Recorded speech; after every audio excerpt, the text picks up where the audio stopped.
Have you ever wondered why a country surrounded by one of the world's longest coastlines would spend billions of dollars building entirely new islands in the middle of the sea? At first glance, it almost sounds impossible. Why move millions of tons of sand into the ocean when you already have land? Yet Dubai has done exactly that, not once, but over and over again. Some of these islands are so massive they can actually be seen from space. Others were designed to look like palm trees, or even a map of the entire world. But here's the surprising part.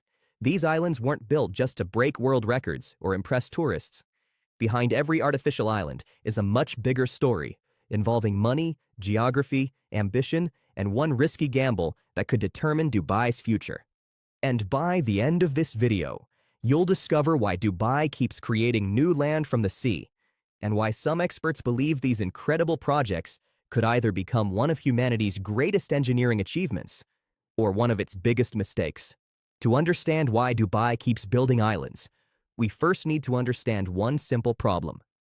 Dubai is rich, but not because of endless oil. Many people assume Dubai became wealthy only because of petroleum.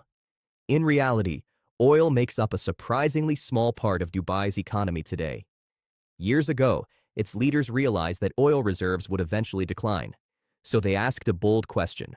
What can we build that will keep people coming long after the oil is gone? Their answer wasn't another oil field. It was tourism, luxury, business, and real estate. Today, millions of visitors travel to Dubai every year to experience things they can't find anywhere else on Earth. The tallest building, the largest shopping malls, indoor ski slopes in the middle of the desert. Dubai built its global reputation by doing what others thought was impossible. But there was one major obstacle. The city had only a limited amount of beachfront property. And beachfront land is some of the most valuable real estate in the world. Think about it. An apartment facing the ocean can be worth several times more than one just a few streets away. Hotels with private beaches attract more guests. Luxury villas beside the sea sell for extraordinary prices. The problem was that Dubai's natural coastline simply wasn't long enough.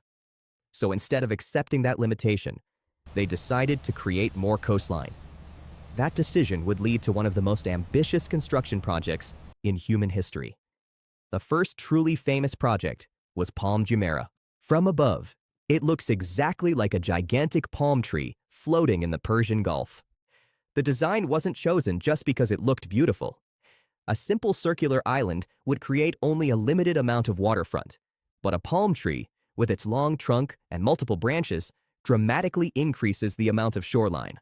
In other words, the unusual shape wasn't just artistic, it was smart business. Every branch became prime waterfront property, allowing hundreds of luxury homes and resorts to enjoy direct access to the sea. Creating this island, however, was anything but simple. Engineers couldn't just dump sand into the water and hope it stayed in place. They had to dredge enormous amounts of sand from the seabed, carefully sprayed into position using GPS-guided equipment, and then protect the island with a massive crescent-shaped breakwater stretching for miles. That protective wall acts like a giant shield, reducing the force of incoming waves. Without it, much of the island could gradually erode away. Even more impressive is what they didn't use. Most people assume these islands were built with concrete foundations. They weren't. The islands themselves consist primarily of sand and rock. Engineers compacted the sand until it became dense enough to support roads, hotels, and even skyscraper-sized structures. It's an astonishing example of engineering using one of nature's simplest materials. But Palm Jumeirah was only the beginning. Once the project proved successful, Dubai's ambitions grew even bigger. Instead of building a palm tree, why not build the entire world? That idea became one of the boldest construction projects ever imagined. Known as the World Islands, the project consists of hundreds of small artificial islands arranged to resemble the continents of Earth when viewed from above.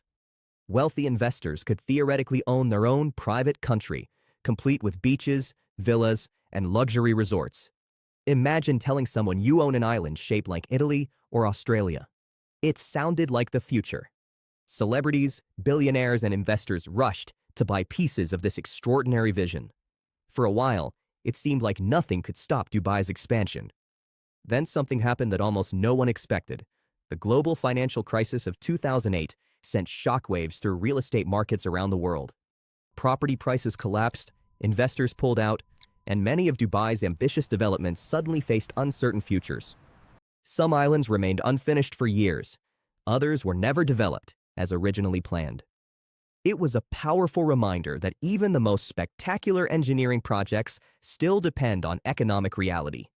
But that wasn't the only challenge. There was another problem hiding beneath the waves, one scientists and environmental experts had been warning about from the very beginning. And this invisible challenge could determine whether Dubai's artificial islands remain successful for generations or slowly disappear back into the sea.